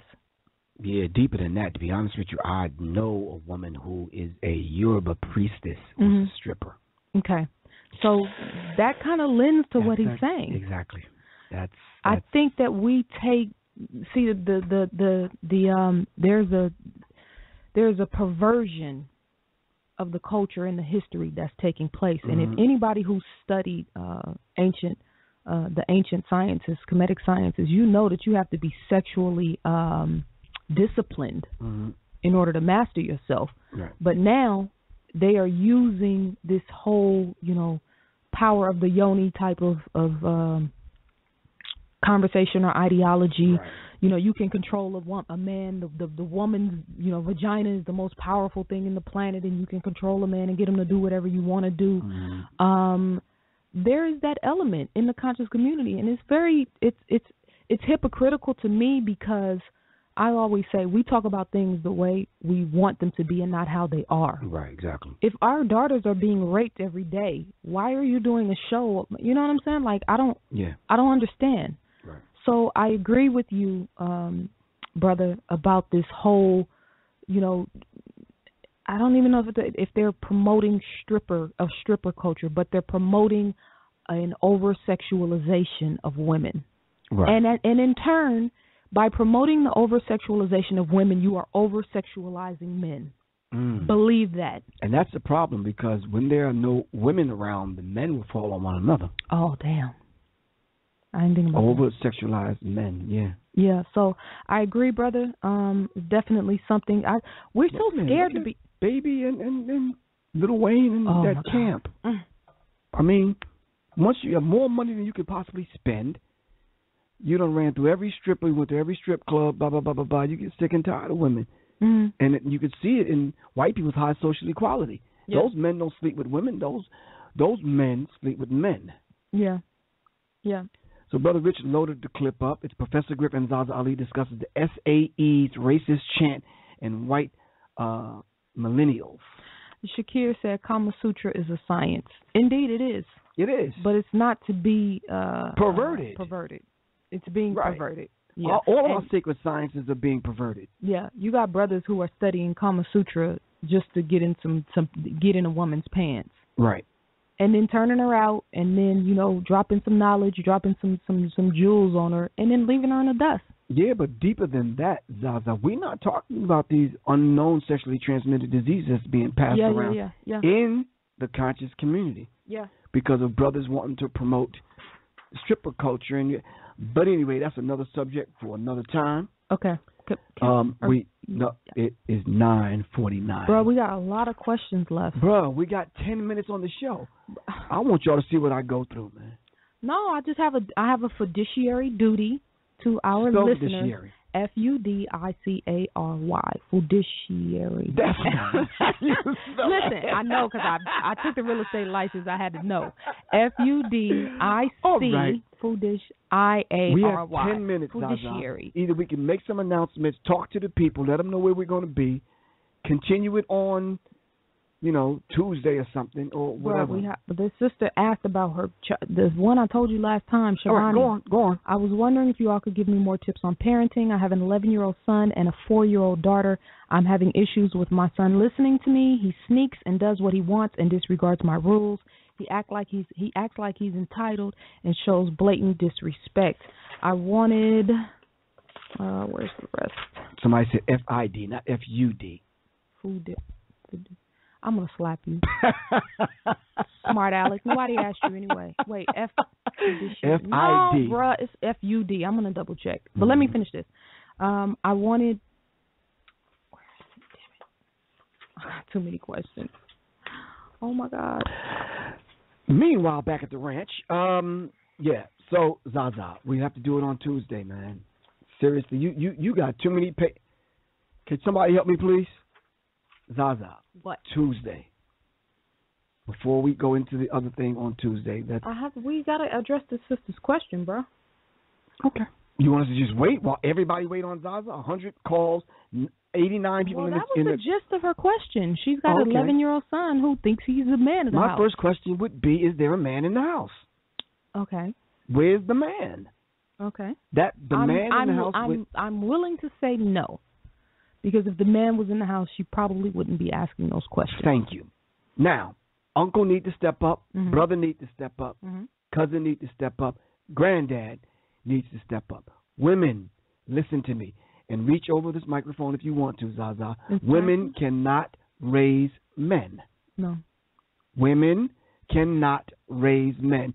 When the boy gets to a certain age, and I'm going to say this loud, you have to let go. Let it go. I don't agree with letting go. When you say let go, we're not talking about. Okay, let's be clear, because that sounds great. Let's that's be like really clear. That's like the champion answer that all brothers give women. We're talking about a woman who does not have a man in the house, who may not have access to cousins and uncles. If she does, that's what when I wrote her, that was the first thing I said. Right. He needs to see strong men.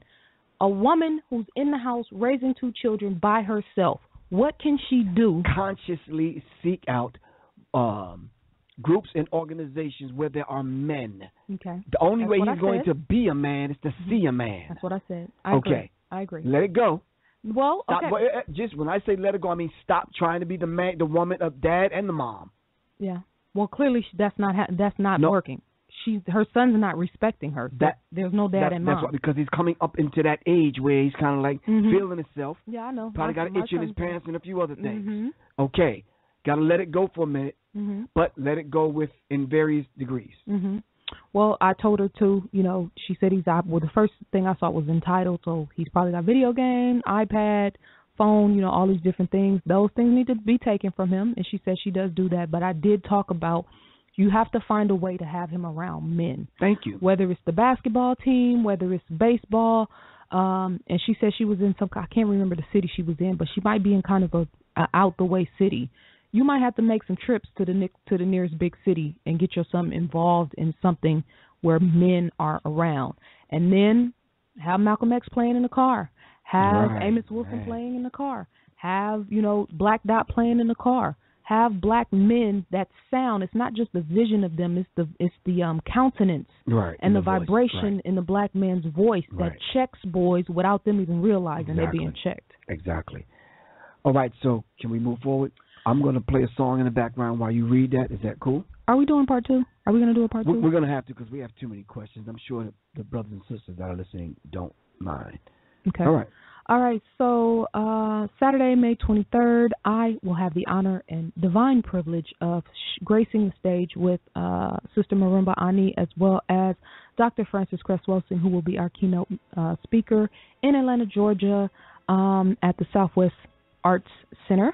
You can call Griff at 678-557-2919 if you have questions about vending, or you can go to eventbrite.com and search the Divine Goddess Principle in Atlanta, Georgia. Don't wait till the last minute to get your tickets, because they are going to sell out, and it's definitely going to be a beautiful, beautiful event honoring the mothers of civilization. All right. Any more announcements? Yeah, we have. You gonna be in the Chi? I'm going to be in Tennessee. You're going to be in Tennessee? I'm going to be in Tennessee on the 10th. We're going to be in D.C. before that, right? Right. We're going to be, I'm going to be doing a panel with Irritated Genie, Dr. Wesley Muhammad, Brother Louis Ali, Malik Farrakhan, and Dr. Ridgely, How Has Integration Failed Us? That is Friday, April the 3rd at the Blackburn Auditorium at Howard University. And then the very next day, myself and Professor Griff will be at that same location, so make sure you come through. All right. Elevate presents Professor Griff, Signs of the Time, the Control, Manipulation, and Engineering of Human Consciousness. Night starts at 5 p.m. at Fisk University Gym. For tickets, call Jessica at 615-525-7007. 615-525-7007. Call Jessica. All right. Or go to Facebook /ElevateMBS. Chicago. Somebody emailed me and asked me. We're going to be in Detroit on April the 18th and 19th. April 18th and 19th. And Highland Park on Woodward. Okay. At Nandi's Knowledge Cafe. Okay. And then Chicago. The Chi, we're going to be there March 21st. That's Saturday, March 21st. Cultural Connections, 400 West 71st Street in the Chi. That's a Cultural Connection, 400 West 71st Street, Saturday, March 21st. Doors open up at 3. We're starting at 4. All right. Thursday, March 26th at Northeastern University. I will have the honor of doing Black Women in Antiquity, myself and the big homie right here. That's going to be at Northeastern University on Thursday, March 26th. 12 to 1 will be in the Cabral Center, and then from 9 a.m. to 5 p.m. the exhibit, Khalid El Hakim in the Black History Mobile Museum, will be in the Cabral Center from 9 a.m. to 5 p.m. This is a good event to take children to. Right. This is definitely something young people will resonate with. All right. I just want to let you know, from me to you, I have a lot of brother and sisterly love for you. Yeah, just, do you feel a brotherly love coming from me sometimes? Sometimes, maybe? Yeah. Sometimes yeah. Oh, what? I want to hear this. You can be scary sometimes. Yeah, I'm supposed to be. I know, exactly. Okay, I'm a warrior. I'm a soldier. Yeah, you are. Okay. But yes, but I do know the feel balance, because I'm funny, gentle. You are funny. You're very funny. You are gentle, sensitive, kind. Got a good heart. So I do have a brotherly kind of sisterly love for you. Can I get some dap? Yeah, you can. My sister. Up, down. All right. You got a quote? I do have a quote, and this quote is definitely, this brother put this on our page. He said he was told by a wise man one day that the devil will tell you 90% of the truth just to tell you a 10% lie. Realist. One of the realest quotes. Man, the devil will tell you 90% of the truth just to tell you a 10% lie. Right. People always ask me, why you always say give thanks? Because we always have to give thanks, and a lot of us just don't give thanks. Give thanks and praise always in all ways. Let me say that again. Give thanks and praise always in all ways. All right? In all the ways and everything that we do, always acknowledge the Creator, the God essence in self first. All right? Yeah. That's the timeless wisdom from the Soul Scrolls. Shakira said, I can't remember her name, but she taught her son how to be a king, how to guard himself against loose women. There was a woman in the Holy Bible. I'm curious who that was. Well, I know Shakira didn't say Holy Bible. 90. Bible. He put it in quotations. Yeah. No. Well, Shakira not to use. Well, let us know by next show, Shakira, because I'm curious. All right. Well, we're checking out of this one. We'll see y'all on Tuesday. This is Any Professor more questions? Shoot them to me on Facebook or email them. Yeah, this is Professor Griffin. What's your name? My name is Renee Daniels. You're crazy. Anyway, we got the Jacksons playing in the background. This is Professor Griffin, ZaZa Ali. We got to sign out of this one. As Don Cornelius always says, love, peace, and... Peace. Oh. Peace, family. Peace.